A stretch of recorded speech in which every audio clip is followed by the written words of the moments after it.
నేత్రదానంతో ఆదర్శంగా నిలిచారు భూమా నాగిరెడ్డి.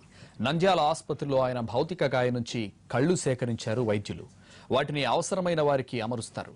తాను చనిపోయాక కూడా ఈ ప్రపంచాన్ని చూడబోతున్నారన్నారు ఆయన. ఇక గతంలో శోభా నాగిరెడ్డి చనిపోయినప్పుడు ఇదే ఆదర్శాన్ని పాటించారు. లీడర్స్ అంటే కేవలం పెత్తనాలు చేసేవారిగానే కాకుండా 10 మందికి మార్గదర్శకంగా నిలవాలన్న సిద్ధాంతాన్ని ఆచరించి చూపారు ఈ దంపతులు.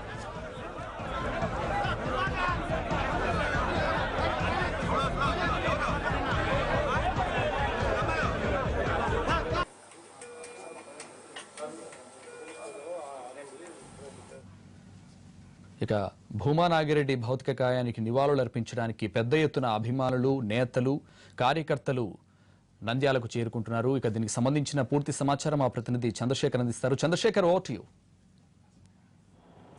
సంతోష్, ప్రస్తుతం మనం నంద్యాల టీడీపీ ఆఫీస్ దగ్గర ఉన్నాం. కొద్దిసేపటి క్రితమే భూమా నాగిరెడ్డి మృతదేహాన్ని ఆళ్లగడ్డకు తరలించారు. వేలాది మంది కన్నీటి వీడ్కోళ్ల మధ్య భూమా మృతదేహాన్ని నంద్యాలకు తరలించారు. నంద్యాల ఆళ్లగడ్డలో వేలాది మంది భూమా అభిమానులు, బంధువులు, రాజకీయ మిత్రులు అందరూ కూడా ఆయన మృతిని తట్టుకోలేకున్నారు. దశాబ్దాల కాలంగా భూమా రాజకీయ చరిత్ర ఒక సంచలనమని చెప్పవచ్చు.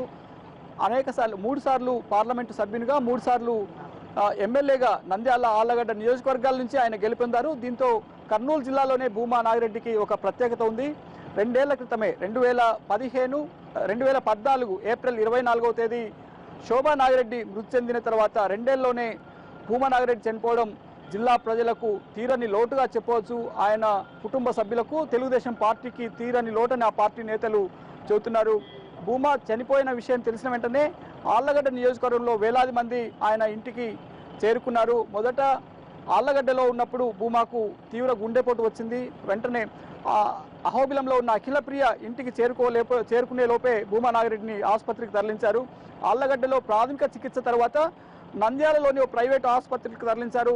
2-3 గంటల పాటు తీవ్ర స్థాయిలో శ్రమించినప్పటికీ భూమాను బతికించలేకపోయారు. వెంటిలేటర్లో ఉంచి చికిత్స చేసినప్పటికీ ఆయన ప్రాణాలను కాపాడలేకపోయారు. దీంతో కర్నూలు జిల్లా అంతా శోక సముద్రంగా మునిగిపోయిందని చెప్పవచ్చు. భూమాకు సంబంధించి మాట్లాడడానికి మనతో తెలుగుదేశం నేతలు ఉన్నారు, ఆయన అభిమానులు ఉన్నారు. వారితో మాట్లాడే ప్రయత్నిద్దాం. చెప్పండి, భూమా మృతి ఎలా ఉందంటున్నారు మీరు? పార్టీకి కానీ, జిల్లా ప్రజలకు కానీ, మీకు కానీ? భూమా నాగిరెడ్డి మృతి జిల్లా ప్రజలకు, జిల్లా టీడీపీ నాయకులకు, పార్టీ కార్యకర్తలకు, పార్టీ అభిమానులకు తీరని లోటు. ఇతను చనిపోవడం చాలా బాధాకరమైన విషయము.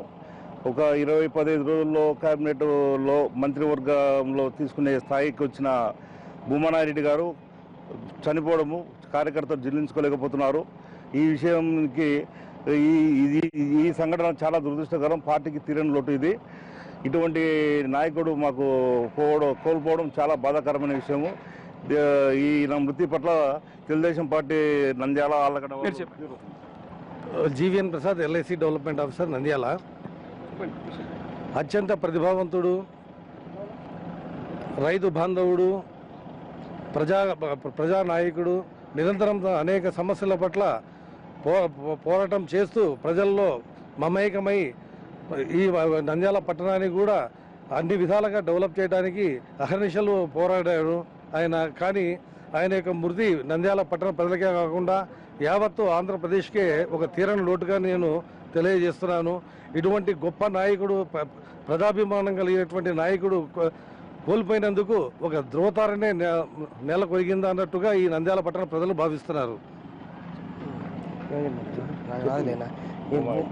నంద్యాల ఎమ్మెల్యే భూమా నాగిరెడ్డి గారు చనిపోవడం చాలా బాధాకరం. కార్యకర్తలు జీర్ణించుకోలేకపోతున్నారు. ఇప్పటికే ఆయన ఆత్మకు శాంతి చేకూరాలని కోరుకుంటున్నాను. మొత్తం మీద భూమా నాగిరెడ్డి మృతదేహాన్ని నంద్యాలకు తరలించారు. మరో 10 నిమిషాల్లో ఆళ్లగడ్డకు తరలించారు. మరో 10 నిమిషాల్లో ఆళ్లగడ్డకు పార్థివ దేహం చేరుకుంటుంది. రేపు మధ్యాహ్నం 3 గంటల వరకు ఆళ్లగడ్డలో ప్రజల సందర్శనార్థం భూమా పార్థివ దేహాన్ని ఉంచుతారు. 2 తెలుగు రాష్ట్రాలు, తెలంగాణ, ఆంధ్రప్రదేశ్ నుంచి ముఖ్య నేతలు, మంత్రులు ఇక్కడికి చేరుకొని ఆయనకు కడసారి వీడ్కోలు తెలిపే అవకాశం ఉంది. పెద్ద ఎత్తున కర్నూలు జిల్లా నలుమూలల నుంచి తెలుగుదేశం పార్టీ ముఖ్య కార్యకర్తలు, భూమా అభిమానులు కూడా ఆళ్లగడ్డకు చేరుకున్నారు. ఇప్పటికే ఆళ్లగడ్డ జనసంద్రమైంది. ఆ పార్థివ దేహం కోసం ఆళ్లగడ్డ ప్రజలు కన్నీటి పర్యంతమై ఎదురు చూస్తున్నారు.